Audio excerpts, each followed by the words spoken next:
அனைவருக்கும் வணக்கங்க. மாடியில் வளர்க்கக்கூடிய இன்னொரு பழம் வகை அப்படின்னு சொன்னால் இந்த செர்ரிங்க, அதாவது பர்படஸ் செர்ரி அப்படின்னு சொல்லுவாங்க.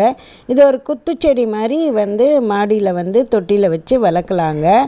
இப்போ இதை பாருங்கள், பழங்களை எவ்வளோ அழகாக கலர் கலராக இருக்குங்க. சிவப்பு கலரில் கண்ணை பறிக்குங்க.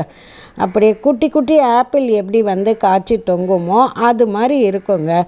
இந்த பூக்களும் அழகாக வருங்க. நிறைய காய்க்குங்க. ஒரு சின்ன செடியிலே நிறைய பழம் கிடைக்குங்க.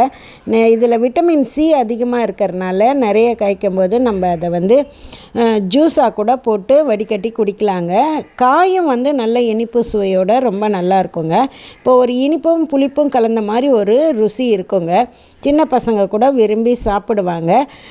ஆனால் இது காலையில் போய் பறிச்சிடணுங்க. இல்லைன்னா அணில், இந்த மாதிரி குருவி, கிளிங்க எல்லாம் அதை ரொம்ப விரும்பி சாப்பிட்ருவாங்க. ரொம்ப ருசியான ஒரு பழ வகை அப்படின்னு சொல்லலாங்க.